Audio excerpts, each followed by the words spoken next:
Selles videos õpid hindama äriplaani realiseerimist takistada võivaid riske. Õpid ka otsustama, kas ja kuidas riske maandada. Kui oled oma äriplaani koostamisega jõudnud siiani, siis ilmselt näitavad finantsprognoosid kasumeid ja investeeringu tasuvus rahuldab nii sind kui võimalikke investoreid. Võrdle tulemust ka eesmärgiga, mille äriplaani koostamise alguses püstitasid. Kontrolli, kas selle äriplaani elluviimine võimaldab saavutada püstitatud eesmärki. Kui ei, mine tagasi strateegiate juurde. Vaata üle turu määratlus, turundusplaan, põhiprotsessi kirjeldus ja asukohaga seotud kulud ning personaliplaan. Võimalik, et midagi on vaja väiksemate kuludega teha. Kui eesmärk osutub saavutatavaks, jääb veel leida vastus küsimusele, millised on riskid ja kas võimalikku ebaõnnestumist saab ennetada. Risk on mingi ebasoodsa sündmuse, tõenäosuse ja tagajärje kombinatsioon.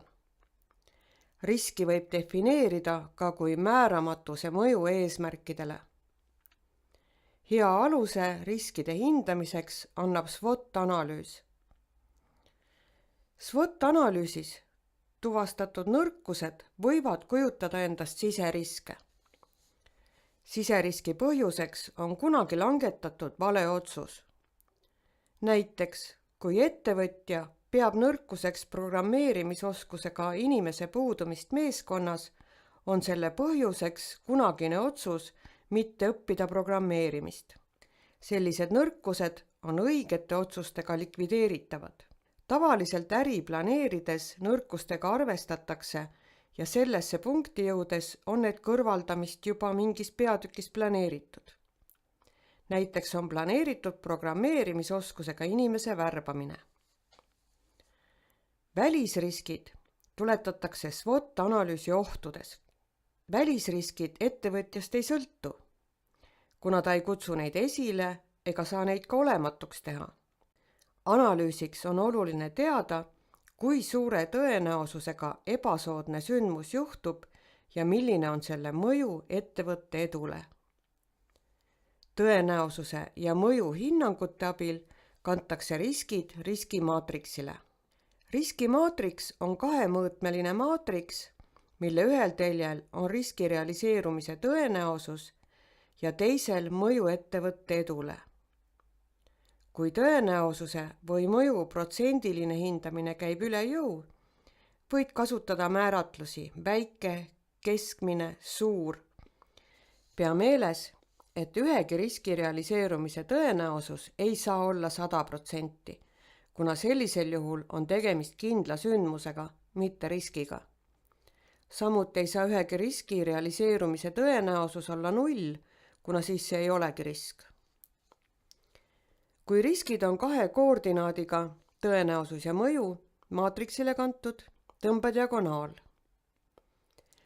Riskid, mille asukoht maatriksil jääb diagonaalist ülespoole, on olulised riskid. Nende tõenäosus on väga suur või on need suure mõjuga või koguni suure tõenäosuse ja suure mõjuga. Riskid, mille asukoht maatriksil jääb allapoole diagonaali, on ebaolulised. Kas on tõenäosus väga väike või on mõju tühine.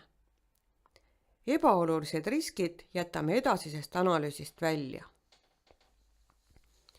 Riskimaatriksi suurim väärtus seisneb selles, et see võimaldab riskid olulisuse järjekorda panna. Sellel joonisel on riskid nummerdatud nende olulisuse järjekorras. Osutub, et ka kõiki neid riske, mille asukoht riskimaatriksil jääb diagonaali kohale, ei tasu maandama hakata. Mõnda neist lihtsalt ei oska maandada. Mõne maandamine on sedavõrd kulukas, et ei tasu ära. Et otsustada, kas olulist riski maandada või mitte, arvutame suuruse, mida nimetatakse riski hinnaks ning võrdleme seda kuludega, mida riski maandamiseks teha tuleb. Valemis võib NPV asemel kasutada ka puhaskasumit. NPV-d soovitan valemisse võtta seetõttu, et alustavat ettevõtjat huvitab, kuidas riski realiseerumine mõjutab investorite ja asutajate tulu. Nagu äriplaanis ikka, püsime ka siin nende ajaliste piiride juures, mis ulatavad äriplaani koostamise algul püstitatud eesmärgi ajalise tähtaja raamidesse. NPV korrutame läbi tõenäosusega, kuna riski realiseerumine ei ole kindel sündmus ja võib juhtuda, et see ei realiseerugi. Seejärel korrutame veel ka mõju suurusega, kuna riski realiseerumise korral ei kaotata eeldatavasti kogu kasumit. Juhul, kui riski hind osutub väiksemaks kui kulu, mida tuleb teha vastava riski maandamiseks, jäetakse risk maandamata. Kui oled oma prognooside õigsuses rohkem kui üsna kindel, saab teha küllaltki täpse riskianalüüsi. Vaatame ühte näidet. Ettevõtja, kelle ettevõte korraldab suuri vabaõhuüritusi, hindas suurimaks riskiks vihmast ilma planeeritud suurürituse ajal. Selle riski tõenäosuse leidmiseks tellis ta viimase 100 aasta ilmanäidud suurürituse toimumise kuupäeval.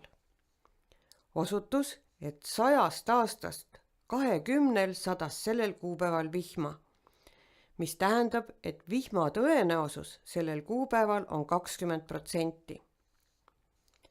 Mõju hindamiseks muutis ta oma prognoose eeldusel, et vihma sajab. Ta teadis oma kogemusest, kui palju pääsmeid müüakse eelmüügist ja kui palju ürituse päeval väravas. Oletades, et sellel päeval mitte keegi väravast pileteid ei osta, vähendas ta vastavalt käivet, jättes kõik kulud samaks.